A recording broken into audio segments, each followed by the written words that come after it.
আমরা জিলহজ মাসের আজকে শেষ জুমা পড়ব। আগামী জুমা পাব মহরম মাসে। মহরম মাসের 10 তারিখকে আমরা আশুরা হিসেবে চিনি।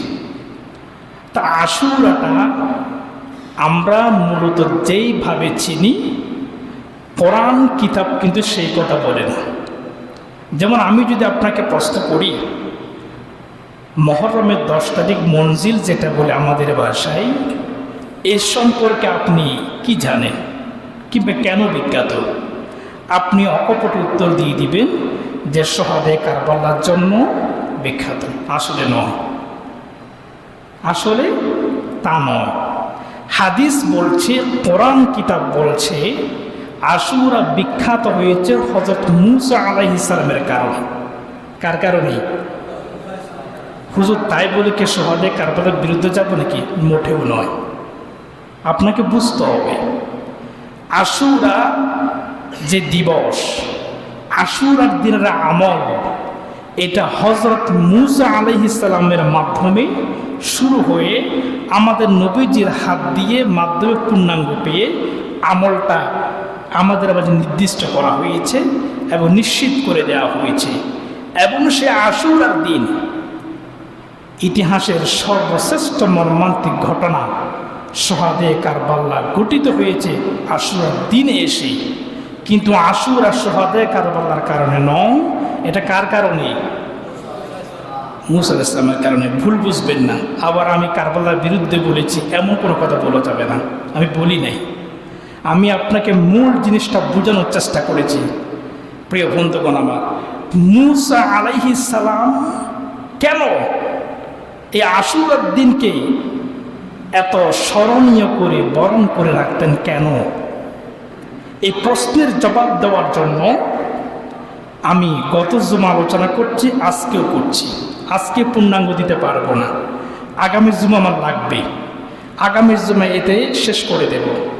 এরপরে মুসা আলাইহিস সালামের জীবনের থেকে গুরুত্বপূর্ণ কিছু অংশ পরবর্তী সময়ে আলোচনা করব। তা আজকে যেটা বলছি, আপনারা অবশ্যই অবগত আছেন যে গত জুমায় বলেছিলাম হযরতে মুসা আলাইহিস সালামের মা তার কলিজার টুকরা সন্তান মুসা আলাইহিস সালামকে পানির মধ্যে ভাসিয়ে দিয়েছিলেন, ঠিক না? মনে আছে তো? ভাসিয়ে দিয়েছিলেন। ভাসিয়ে দেওয়ার পরে আল্লাহ কিন্তু মুসার মাকে একটা কথা দিয়েছিলেন, ও মুসার মা, পানিতে ছেড়ে দাও, তুমি যতদিন পারো দুধ খাওয়াবা, যদি কোনো বিপদ দেখতে পাও পানিতে ছেড়ে দেবা, তবে তোমার সন্তানকে তোমার কাছে ফিরিয়ে দেওয়া এটা আমি আল্লাহর দায়িত্ব। সুবহানাল্লাহ। এখন কিতাবের মধ্যে একটা প্রশ্ন আসে, এই প্রশ্ন আপনাদের মনে এখনো নাই, তবে কোরআন যখন বেশি বুঝতে শুরু করবেন, ইসলাম যখন আরো বেশি প্রসারিত হবে, তখন আপনার মনে একটা প্রশ্ন আসবে। এখন আসছে না, আসবে। সেটা কি?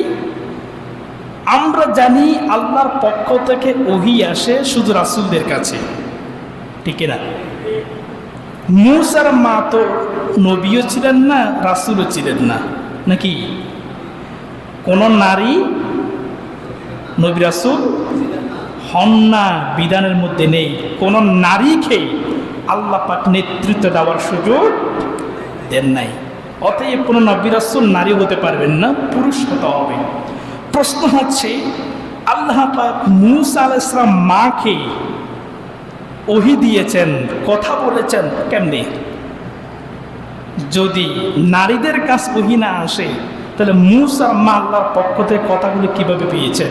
জিব্রাইল তার আসেন নাই। কথা বুঝতেছেন আমার? হ্যাঁ, এটার উত্তর আছে সূরাতুন নামলের মধ্যে। নামল কি নাহালের মধ্যে আছে। আমরা যে মৌচাক থেকে মধু সংগ্রহ করি, মৌমাছি, ওই আয়াতের দলিল দিচ্ছে যে মুসা আলাইহিস সালাম এর মাকে আল্লাহ পাক রব্বুল আলামিন ওহী দিয়েছেন। এটা মূলত এলহাম ছিল, ওহী নয়। কি ছিল? এলহাম ছিল। তো এই এলহামটা আল্লাহ পাক রব্বুল আলামিন মাঝে মধ্যে মাঝে মধ্যে সবসময় মৌমাছিকে দিয়ে থাকেন। কাকে দিয়েছেন? মৌমাছিকে দেন। আল্লাহ পাক সূরার মধ্যে বলেছেন, নাহালের ৬৮ নং আয়াতের মধ্যে বলছেন, ওয়াউহা রব্বুকা ইলান নাহলি আনিত্তাখাযনি মিনাল জিবাল বুয়ুতান ওয়া মিনাশ শাজারি ওয়া মিম্মা ইয়ারিশুন। অর্থাৎ আল্লাহ পাক রব্বুল আলামিন বলছেন, ও মৌমাছি, তোমরা বাসা বানাবা ৩ জায়গার মধ্যে। বুঝেন নাই? কয় জায়গায়? কোথায়? পাহাড়ে, গাছে, মানুষের আবাসস্থলে। আবার বলছি, পাহাড়ে, গাছে এবং মানুষের আবাসস্থল, মানে ঘরে। এই জন্য এই ৩ জায়গা ছাড়া মৌমাছি অন্য জায়গায় বাসা বাঁধে। অর্থাৎ মৌচাক এমন জায়গায় বানাবে যেখানে মানুষরা নামাতে পারবে। অর্ডার দিয়েছেন কে? কাকে দিয়েছেন? মৌমাছিকে। কেন? আল্লাহ পাক বলছে, মৌমাছি, তুমি যে পেটের মধ্যে মধু তৈরি করো, এটা মূলত তোমার জন্য নয়, এটা আমার বান্দাদের জন্য। সুবহানাল্লাহ। সুতরাং আর অনেক কথা আছে নিয়ে, আজকে এগুলো আমার বলার সময় নয়, তাই বলছি না। মৌমাছি এই মধু সংগ্রহের জন্য কোন ফুল থেকে মধু নিবে, কিভাবে আনবে, পবিত্রতা কতটুকু দরকার, সবগুলো কোরআনের মধ্যে আল্লাহ পাক স্পষ্ট করে বলে দিয়েছেন। সুবহানাল্লাহ পড়েন। প্রিয় ভাইরা আমার, যদি একটা মৌমাছিকে এলহাম করতে পারে, সে আল্লাহ একজন মূসার মাকে এলহাম দিতে পারেন না? পারেন। শুধু মূসার মা নয়, পৃথিবীতে আল্লাহর যতগুলো মকবুল বান্দা থাকে, যারা নাকি আল্লাহর ধ্যানে মগ্ন থাকে, এখনো পর্যন্ত সে আল্লাহর বলিদেরকে আল্লাহ পাক এলহাম করে থাকেন। সুবহানাল্লাহ। এখন কথা হচ্ছে, মূসার মা তার সন্তানকে ছেড়ে দিয়েছেন, রিসিভ করেছে ফেরাউনের স্ত্রী। মাঝখানে কতগুলো আপনারা জানেন? এরপরে মূসা আলাইহিস সালামকে ওই ফেরাউনের দাত্রীরা দুধ পান করানোর চেষ্টা করেছেন, কিন্তু কারণ আল্লাহ পাক অর্ডার দিয়েছেন, ওয়াহাত্তামনাল মারাদি, আমি মূসার জন্য সমস্ত নারীদের দুধ পান করা হারাম করে দিয়েছি। সুবহানাল্লাহ পড়েন না? তাহলে মূসা আলাইহিস সালামকে দুধ পান করাতে পারবে শুধুমাত্র একজন, তিনি হলেন তার মা, আর কেউ পারবেন না। প্রিয় ভাইরা আমার, মূসা আলাইহিস সালামকে যখন ফেরাউনের রাজ দরবারের কোনো দাত্রী দুধ পান করাতে পারল না, তখন দাত্রীদেরকে হযরতে আসিয়া আলাইহিস সালাম, ফেরাউনের স্ত্রী, অর্ডার দেন, যাও আমার রাজদরবার থেকে বের হয়ে চতুর্দিকে এলান করে দাও, ঘোষণা দিয়ে দাও, আমার এই রাজদরবারের রাজপুত্রকে যে দুধ পান করাতে পারবে, রাজদরবার থেকে তাকে বিশেষভাবে পুরস্কৃত করা হবে। সুবহানাল্লাহ। প্রিয় ভাইরা আমার, মূসা আলাইহিস সালামকে কোলে নিয়ে দাত্রীরা ঘরের বাইরে বের হয়ে গেল। আর বের হওয়া মাত্রই ঘরের বাইরে মূসার কলিজার টুকরা কোন অবস্থান করতেছে। দেখা মাত্র জিজ্ঞেস করেছে, বাচ্চা নিয়ে তোমরা কোথায় যাচ্ছ, কি হয়েছে? ওই দাত্রীরা বলতেছে, আমরা সকলেই চেষ্টা করলাম, কারো দুধ পান করে না, এই বাচ্চাটাকে দুধ পান করানোর জন্য একজন দাত্রী খুঁজতেছি, যেই মহিলা নাকি বাচ্চাকে দুধ পান করাতে পারবে, রাজ দরবার ফেরাউনের দরবার তাকে সম্মানজনকভাবে পুরস্কার দেওয়া হবে। একটা জিনিস লক্ষ্য করেন, যেই মূসাকে হত্যা করার জন্য, যেই মূসাকে আগমন টাকানোর জন্য ফেরাউন কোটি কোটি বাচ্চাকে হত্যা করেছে, সেই আল্লাহ সেই মূসাকে ফেরাউনের তত্ত্বাবধানে লালন পালন করতেন। সুবহানাল্লাহ। ইনি তো আল্লাহ, ইনার নাম তো রব। সুবহানাল্লাহ। আল্লাহ কাকে বলেন দেখছেন? আল্লাহু আকবার। শুধু তত্ত্বাবধান নয়, রাজকীয় তত্ত্বাবধান হতে হবে। আল্লাহর নবীকে আল্লাহ পাক রাজকীয়ভাবে বড় করতেছেন। সুবহানাল্লাহ। বোন বলতেছে, আমার জানা মতে ওই জায়গার মধ্যে একটা মহিলা আছে, আমার মনে হয় সে বাচ্চাকে দুধ খাওয়াতে পারবে। কথা বুঝতেছেন? এখন দাত্রীদের মনে সন্দেহ সৃষ্টি হয়ে গেছে। ওই জায়গার মহিলা একমাত্র তিনিই দুধ খাওয়াতে পারবে, এটা এই মেয়েটি কেমনে জানলো? বুঝাইতে পারি নাই। কেমনে জানলো? এবার খাপ করে ধরে ফেললো মেয়েটাকে, মুসার বোনকে ধরে ভিতরে নিয়ে গিয়ে বলল, এই মেয়েটি এমন একটা কথা বলেছে, আমাদের সন্দেহ হচ্ছে নিশ্চয় ফেরাউন যাকে হত্যা করার জন্য, আগমন ঠেকানোর জন্য এতগুলো বাচ্চাকে হত্যা করেছে, আমার মনে হয় এই বাচ্চাটি সেই বাচ্চা হবে, নাহলে এমন তত্ত্ব দিল কেমনি? বুঝেন না কথা? সোরের মনে পুলিশ। এখন মেয়েটি এবার গোয়েন্দা বিভাগ তাকে আটক করে ফেলল। কাকে আটক করছে? মুসার বোনকে আটক করে জিজ্ঞাসাবাদ শুরু করলো। তো উনি বলছেন, দেখো আমি একথা এভাবে বলেছি, এই বাচ্চাকে যদি দুধ পান করানো হয়, যে পারবে তাকে রাজদরবার থেকে অনেক আকর্ষণীয় পুরস্কার দেওয়া হবে। এমন আকর্ষণীয় পুরস্কার কে না পেতে চায়? সবাই তো চাইবে। আমি এই জন্য ওই মহিলার কথা বলেছি, উনিও না করবেন না, এই জন্য বলেছি। বলছো হ্যাঁ সঠিক, তো ঠিক আছে চলো। এখন মুসা আলাইহিস সালামের বোন, এটা যে মুসার বোন ওরা এখনো জানেই না। মুসা আলাইহিস সালাম বোন সহ নিজ বাড়িতে চলে গেলেন মুসা আলাইহিস সালামকে নিয়ে। গিয়ে বললেন, এই মহিলাটা মনে হয় পারবে, পরিচয় গোপন। প্রিয় ভাইয়েরা আমার, মুসা আলাইহিস সালামের মায়ের সামনে যখন মুসাকে দেওয়া হলো, আর মুসা আলাইহিস সালাম কোলের মধ্যে মুসাকে নিলেন। বলেন তো, হারানোর সন্তান যদি মা ফিরে পায় কেমন খুশি হতে পারে? আল্লাহু আকবার। আল্লাহ পাক রব্বুল আলামিনের জন্য বলছেন, ফারাদাদনাহু ইলা উম্মিহি কাই তাকাররা আইনুহা ওয়া লা তাহজানা ولتعلم أن وعد الله حق ولكن أكثرهم لا يعلمون। আল্লাহ পাক আয়াত নাযিল করলেন, আমি মুসা আলাইহিস সালাম মাকে কথা দিয়েছিলাম, ও মুসার মা, মুসাকে তুমি পানির মধ্যে ছেড়ে দাও, আমি কিন্তু দিন শেষে মুসাকে তোমার কাছে ফেরত দিয়ে দিব।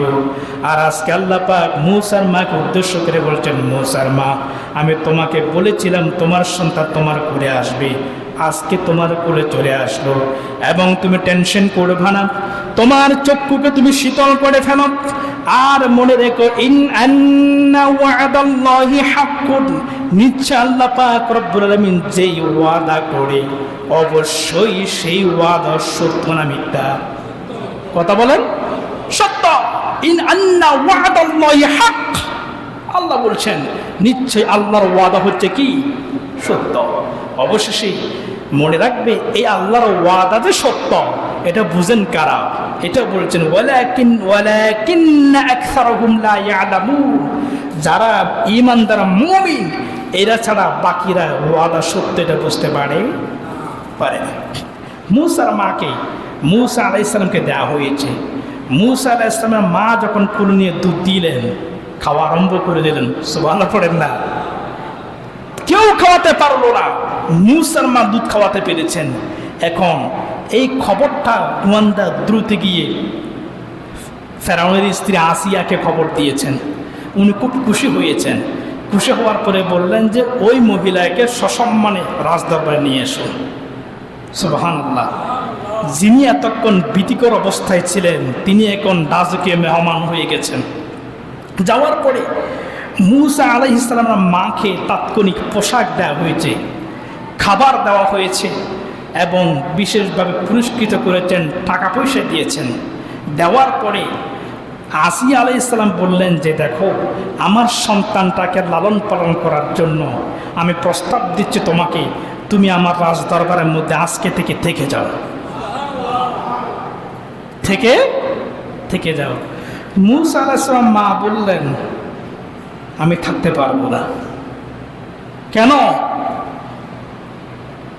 এই একটা চাকরি করার জন্য রাজদরবারে একটি চাকরি পাওয়ার জন্য কত মানুষেরা সিরিয়াল ধরে দাঁড়িয়ে থাকে, আর আমি নিজেই তোমাকে চাকরির অফার দিচ্ছি, তুমি ফিরিয়ে দিচ্ছ? বলছে হ্যাঁ, তার কারণ হচ্ছে বাড়িতে আমার সন্তান আছে এবং আমার স্বামী আছে, তাদের খেদমত করা আমার জন্য সবচেয়ে বড় দায়িত্ব। সুবহানাল্লাহ পড়েন। দুটো কারণ, এক নাম্বার নিজের স্বামী এবং সন্তানের খেদমতে নিজেকে লিপ্ত করা।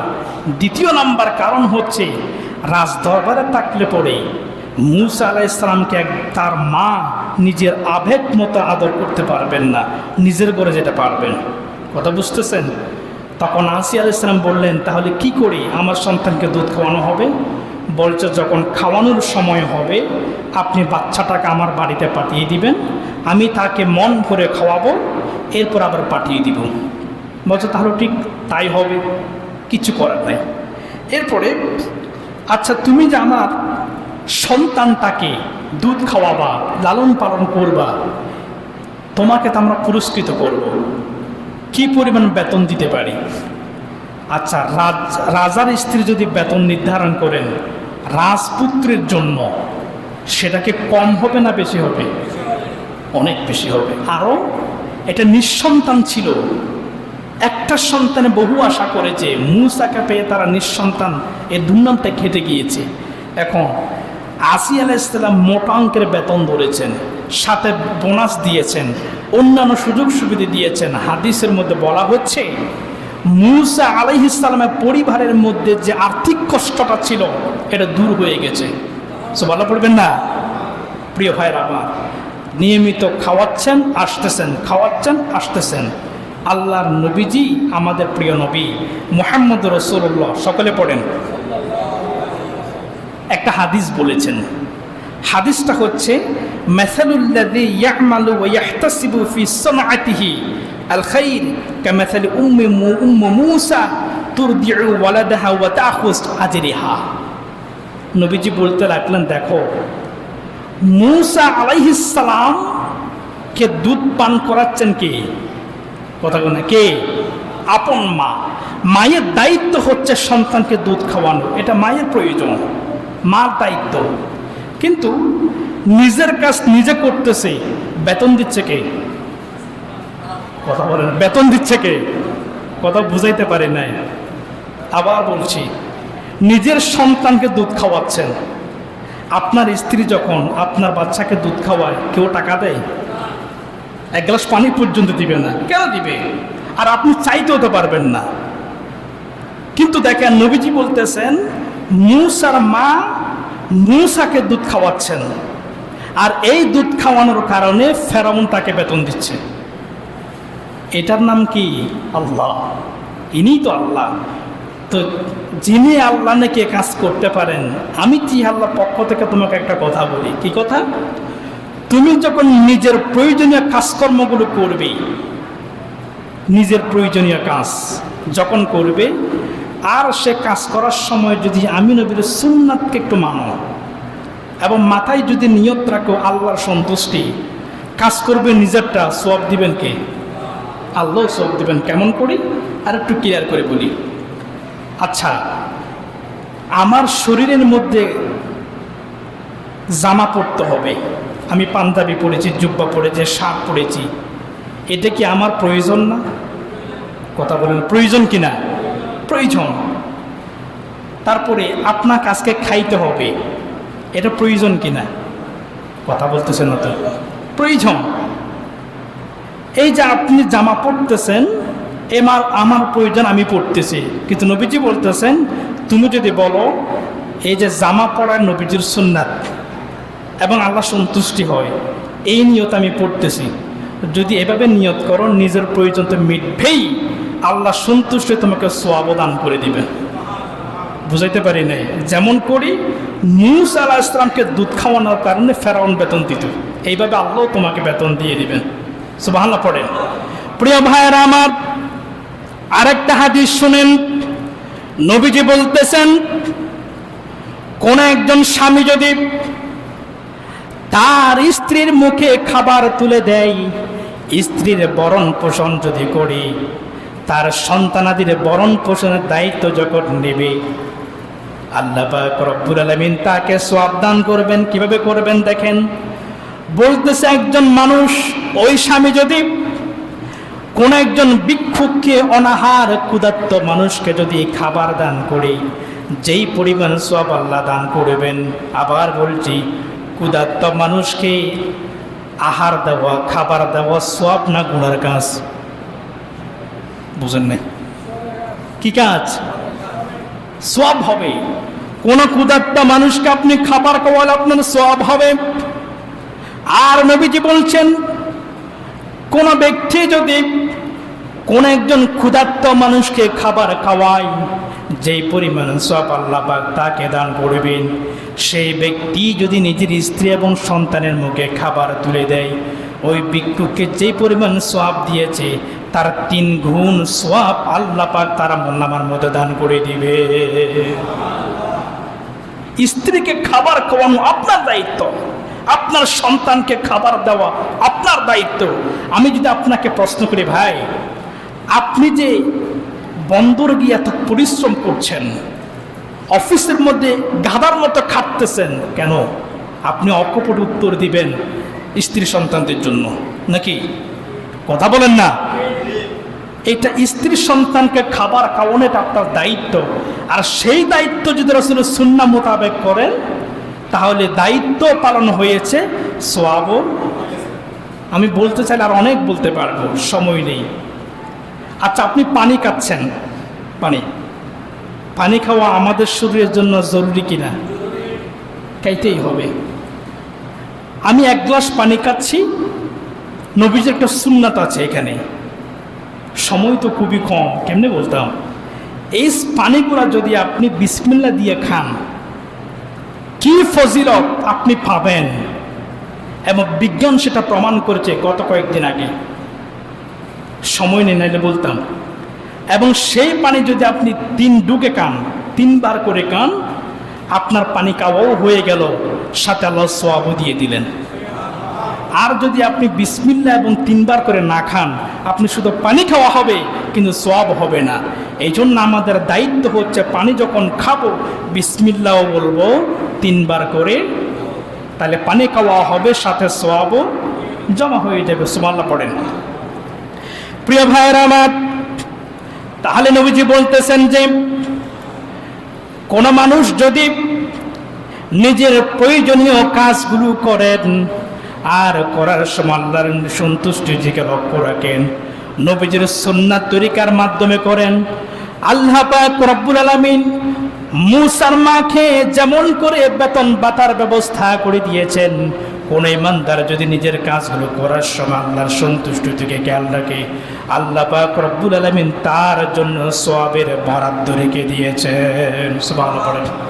একটু জিকির করুন, সুবহানাল্লাহ ওয়ালহামদুলিল্লাহ ইল্লাল্লাহ, সুবহানাল্লাহ।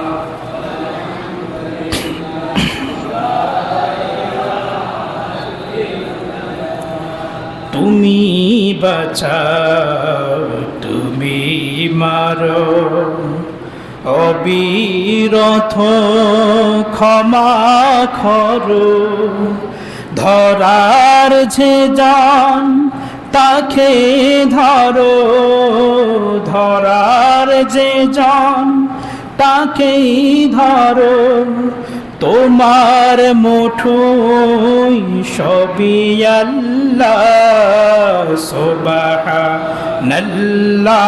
ওয়ালহামদুলিল্লাহ, লা ইলাহা ইল্লাল্লাহ।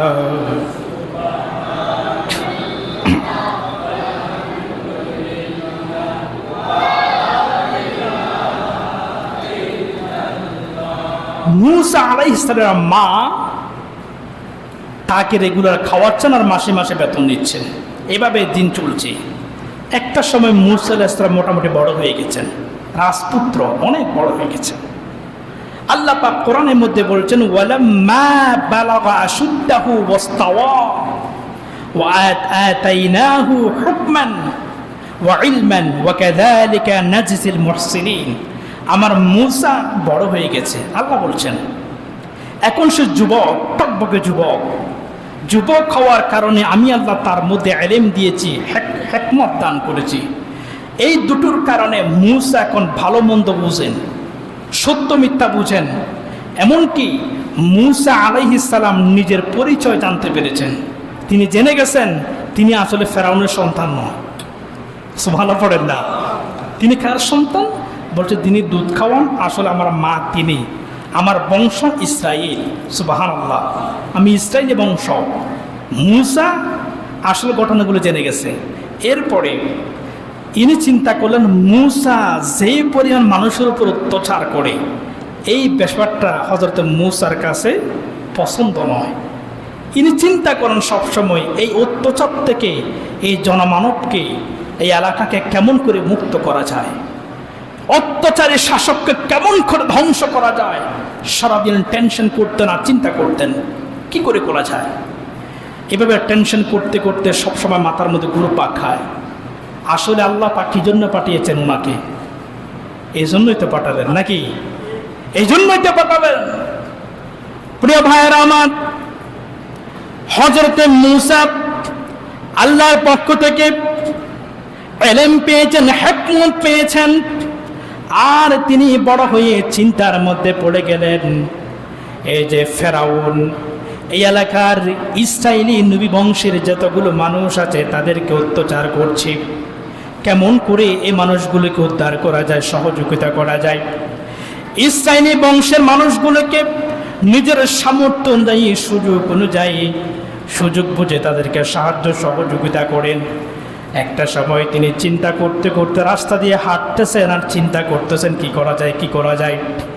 হঠাৎ করে দেখতে পাচ্ছে একজন মিশরি লোক, অর্থাৎ ফেরাউনের লোক, ওই যে অত্যাচার করে এরকম একজন লোক নিজের বংশীয় ইসরায়েল একজন ব্যক্তিকে টেনে হিঁচড়ে নিয়ে যাচ্ছে মাঠে কাজ করানোর জন্য। এমনটা দেখে হযরতে মূসা আলাইহিস সালাম থমকে দাঁড়িয়ে গেলেন। হায় রে, অন্যায়ভাবে অত্যাচার করে একজন মানুষকে টেনে হেসে নিয়ে যাচ্ছে, আমি তো কিছুই করতে পারছি না। ইত্যবসরে ইসরাইলি ব্যক্তি মূসাকে ডাক দিয়ে বলল, মূসা রে, তোমার সামনে আমাকে টেনে হেসে নিয়ে যাচ্ছে, তুমি চুপ করে দেখবা নাকি আমি সঙ্গে সহযোগিতা করবা? আমি তোমার কাছে হাত পেতে দিলাম, আমাকে একটু করে এই ফেরাউনের বাহিনী থেকে আমাকে একটু উদ্ধার করে না, আমাকে একটু উদ্ধার করো, আমি পারতেছি না এদের অত্যাচার সহ্য করতে। তখন মূসা আলাইহিস সালাম মেজাজি, যেমন তেমন মেজাজে নয়, বদ মেজাজি, এমন রাগ, এমনি মাথার মধ্যে ঘুরপাক খাচ্ছে অত্যাচারগুলোর বিষয়। এর মধ্যে ইসরায়েলি ব্যক্তি বলতেছে যে আমাকে বাঁচাও, আমাকে মারতেছে সেই ব্যক্তি। তখন মূসা আলাইহিস সালাম ওই কিপ্তি লোককে, ফেরাউনের ব্যক্তিটাকে বলছে, বাইরে ওকে মারিস না, ওকে যন্ত্রণা দিস না, ছেড়ে দে। এখন ওই জালিম এদিকে থাকাচ্ছেও না, কোনো দামই দিচ্ছে না, কারণ জুলুমের মাত্রা কোথায়, অনেক ঊর্ধ্বে। জুলুম যখন একেবারে উপরের দিকে চলে যায় তখন কারো দয়া মায়ার কথা তার মাথায় অন্তরে লাগে না, এত বুঝায় লাগে না। তো মূসা আলাইহিস এমনি রাগী মানুষ, যখন উনি কথা বলতেছেন ওনার কথা যখন মূল্যায়ন হচ্ছে না, রাগ কন্ট্রোল করা যাবে? আর কথা বলে না করা যাবে? একেবারে কলার দ্বারায় ধরি দিছি এক ঘুষা। কাকে? ফেরাউনের মানুষটাকে এক ঘুষিতে জাগায় শেষ। আল্লাহু আকবার, জাগায় শেষ, সহ্য করতে পারে নাই। এবার মূসা আলাইহিস সালাম কিন্তু ঘুষি মেরেছেন মেরে ফেলার জন্য নয়, সরে দেওয়ার জন্য। এবার মূসা আলাইহিস সালাম লজ্জিত হয়ে গেলেন, হাই আমি কি করলাম এটা?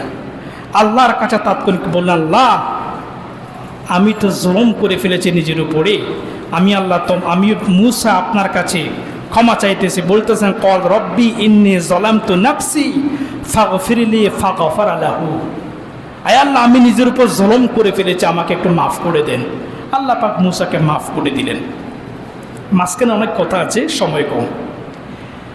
ওই ইসরায়েলি ব্যক্তিকে বাঁচিয়ে দিলেন। বাঁচানোর পরে চলে গেছেন।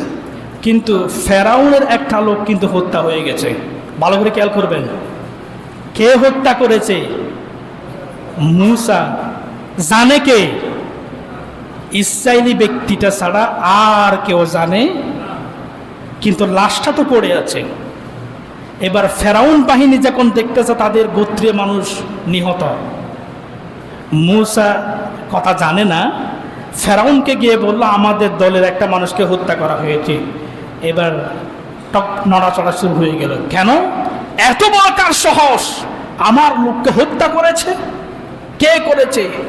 এবার সবাই বলতেছে যেহেতু কিপ্টিদের সাথে ফেরাউনের সাথে যেহেতু ইসরায়েলদের একটা ঝামেলা আছে আগে থেকে, ইসরায়েলি বাহিনী ছাড়া, ইসরায়েলি কোনো ব্যক্তি ছাড়া এই কাজ আর কেউ করতে পারে? অবশ্যই ইসরায়েলি মানুষটা করেছে। তো মূসার বংশীয় মানুষরা করেছে। তো বলছে মূসার বংশীয় মানুষ তো অনেকগুলো আছে, কে মেরেছে আমি তো জানি না। আমি যদি খেয়ে মেরেছে একজনের কারণে সবাইকে তা মারতে পারবো না, তো যে মেরেছে তাকে খুঁজে বের করো, তাকে উপযুক্ত শাস্তি দিব। এখন তখন তার পোস্টমর্টেম ছিল না, ডিএনএ টেস্ট ছিল না, বর্তমান যে চিকিৎসা বিজ্ঞান অপারেট করার জন্য যে কাজগুলো করে তখন তার এগুলো ছিল না। খুঁজতেছে কে মারছে, কে মারছে, কাউকে খুঁজে পাওয়া যাচ্ছে না। কিন্তু ইসরায়েলি ব্যক্তির কথা মনে আছে তো, এই মানুষটা পরের দিন আর একটা লোকের সাথে ঝগড়া শুরু করে দিয়েছে। পরের দিন মূসা আলাইহিস সালাম ওই রাস্তা দিয়ে আবার যাচ্ছেন, যাওয়ার সময় দেখতেছে এই ব্যক্তিটা আর একটা লোকের সাথে ঝগড়া করতেছে, মারামারি লাগিয়ে দিয়েছে। এরপরে সে মূসা আলাইহিস সালামকে বলল, মূসা আমাকে বাঁচাও। মূসা আলাইহিস সালাম গতকাল একটা মামলা খেয়েছে, এমনি আর টেনশনে আছে, এর মধ্যে আর একটা। মূসা আলাইহিস সালাম রাগে গজগজে বললেন, তুই তো আসলে ভালো মানুষ না, এইভাবে তুই তো আসলে বেজাল্লা মানুষ, যেখানে যাস সেখানে শুধু ঝামেলা করিস। আমি আর কারো বিচার করতে পারবো না। এ তাকে বকাঝকা করে তাকে এইভাবে ধরতে গেছে মূলত তাকে ওই ঝগড়া থেকে আলাদা করার জন্য। যখন ধরতে গেছে ওই ইসরায়েলি ব্যক্তি মনে করেছে তাকে মারার জন্য যাচ্ছে। এখন মূসা যদি কারো গায়ে হাত তোলে অবস্থা কি? ডাইরেক্ট মরা। এটার সাক্ষীকে ব্যক্তিটা নিজে। সেই চিন্তা করলো গতকাল এক ঘুষিতে ওরে শেষ, এই ঘুষি যদি আমার গায়ে পড়ে আমিও তো জায়গায় শেষ। এই জন্য যখন মূসা হাত বাড়াচ্ছে ওই ব্যক্তি বলে দিচ্ছে, ও মূসা আমারে মানিস না, তুমি কি গতকালকের ওই ব্যক্তির মতো আমাকে মারতে চাও?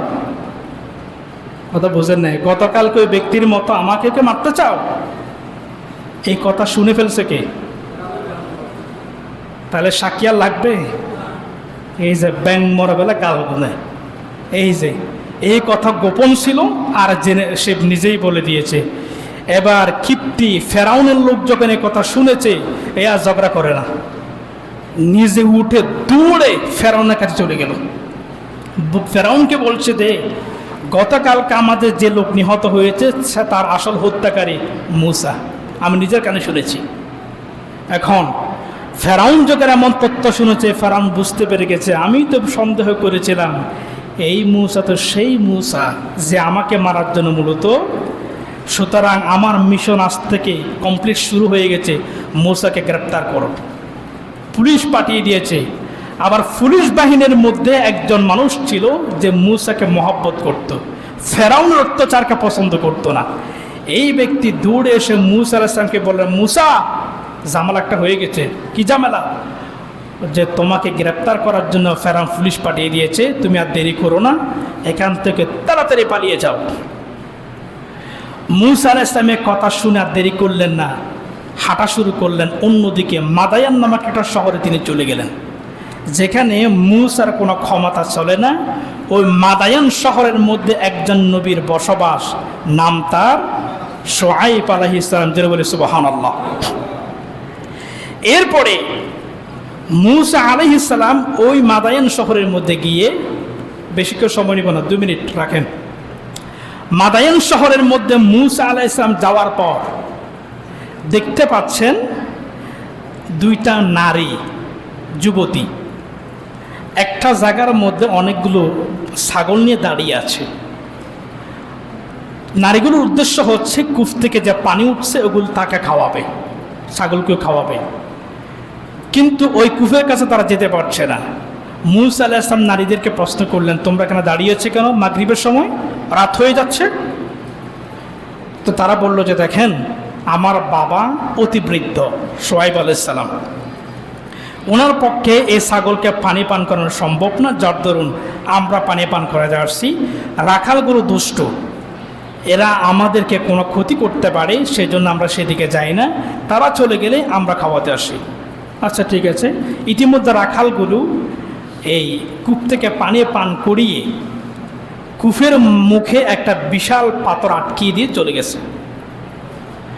মূসা আলাইহিস সালাম ওই ছাগলগুলো নিয়ে সামনে গেল। যাওয়ার পরে মুখের মধ্যে যে পাথর, 10 জন রাখাল টেনে টেনে কষ্ট করে করে মুখের মধ্যে আটকালো। আর মূসা আলাইহিস সালাম গিয়ে, বুঝেন নাই, এভাবে ধরে কি ফেলে দিল।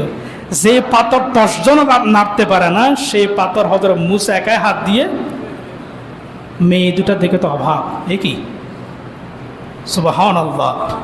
কেন পেরেছেন জানেন? কারণ তিনি কে? তিনি কে? নবী, মুজিজা তার কাছে আছে। এরপরে কূপের মধ্যে 1 বালতি পানি তুলে ছাগলের মুখে দিয়েছে। এই 1 বালতি পানি দিয়ে কখনো ছাগলের হয় না, কিন্তু 1 বালতি পানি দিয়ে ছাগল খাওয়া শেষ করতেও পারল না। সুবহানাল্লাহ। কারণ নবীদেরকে মুজিজা দেন কে? আল্লাহ। প্রিয় ভাইয়েরা আমার, শেষের দিকে চলে আসছি। হযরত মূসা আলাইহিস সালাম ছাগলকে পানি পান করালেন। এরপরে মেয়ে দুইটা বাড়ির মধ্যে চলে গেল। অন্য দিনের সাইতে আজকে তাড়াতাড়ি যখন বাড়িতে পৌঁছতো, পিতা শুআয়ব আলাইহিস সালাম জিজ্ঞেস করলেন, মা রে, তোমরা প্রত্যেক দিন দেরি করে আসো, আজকে এত তাড়াতাড়ি কেমনে আসলা, আমাকে বুঝিয়ে বলো। তখন মেয়ে দুটোর মধ্যে ছোট যে মেয়েটা, সে বলল, পুরা ঘটনা খুলে বলল।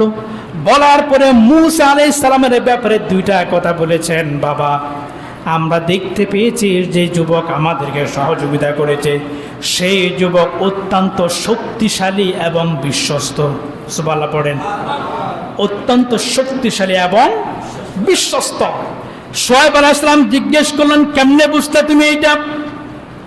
তখন ছোট মেয়েটি বললেন, বাবা, শক্তিশালী এজন্য বলতেছি, কারণ তিনি যে পাথরটা 10 জন রাখাল মিলে আনতে পারে না, একাই হাত দিয়ে সেটা ফেলে দিয়েছে।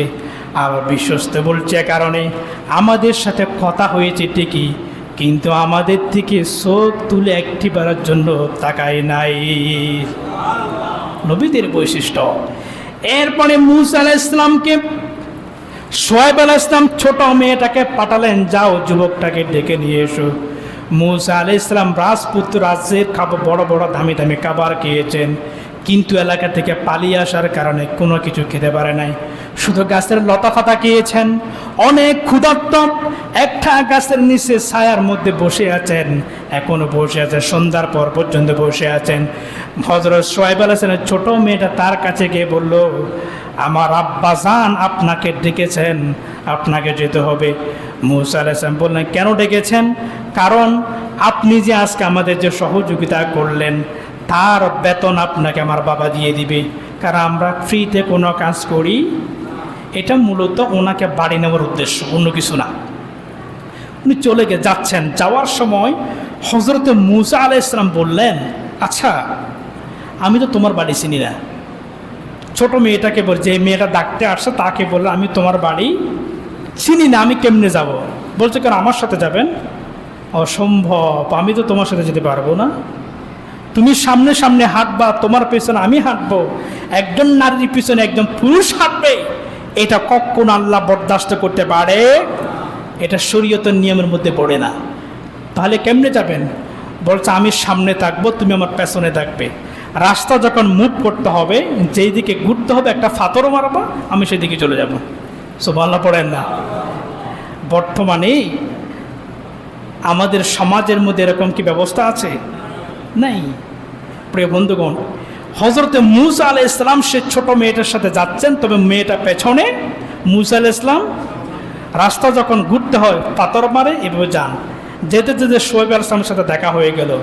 কিন্তু মুসা সাহেব মনের মধ্যে একটা ভয় কাজ করছে, ইনি আবার ফেরাউন লোক না তো, কথা বলেন না, উনি আবার ফেরাউন লোক না তো। মুসা আলাইহিস সালামকে শোয়েব আলাইহিস সালাম বললেন, তুমি ভয় পেও না, আমি আল্লাহ পাকের একজন নবী। সুবহানাল্লাহ পড়েন, আমি আল্লাহ পাকের একজন নবী, তো আমি তোমাকে মজুরি দেব, ঠিক আছে, তবে তুমি যদি চাও আমার 2টা মেয়ে থেকে একটা মেয়েকে তুমি বিয়ে করতে পারো। সুবহানাল্লাহ পড়েন, তবে ফ্রিতে না, মোহরণ আদায় করতে হবে। এখন মুসা আলাইহিস সালামের কাছে তো খাবার জন্য কোনো টাকাই নেই, মোহরণা কোত্থেকে দিবে? তো মোহরা নির্ধারণ করেছেন যে আমার ছাগলগুলোকে 8 বছর তুমি যদি চড়াও, চাকরি করো, 10 বছর করতে পারলে ভালো, তবে আমার নিয়ম হচ্ছে 8 বছর করলে হয়ে যাবে, তাহলে তুমি বিয়ে করতে পারবা। মুসা আলাইহিস সালাম বললেন, যদি আমি এখানে 8 বছর চাকরি করি আর যাই হোক, অন্তত পক্ষে খাবারও তো কোনো সমস্যা হবে না, নিরাপত্তা অবস্থান পাবো। রাজি হয়ে গেছেন। তবে হাদিসের মধ্যে বলা হচ্ছে উনি 10 বছর চাকরি করেছেন, চাকরি করার পরে বিয়ে করেছেন, এরপর নিজের বাসস্থানে চলে গেছেন। মাঝখানে অনেক কথা ফেলে এসেছি, আগামী জুমার মধ্যে কথা বলবো মুসা আলাইহিস সালাম কীভাবে মুক্তি পেয়েছেন। এরপর আমরা শহাদা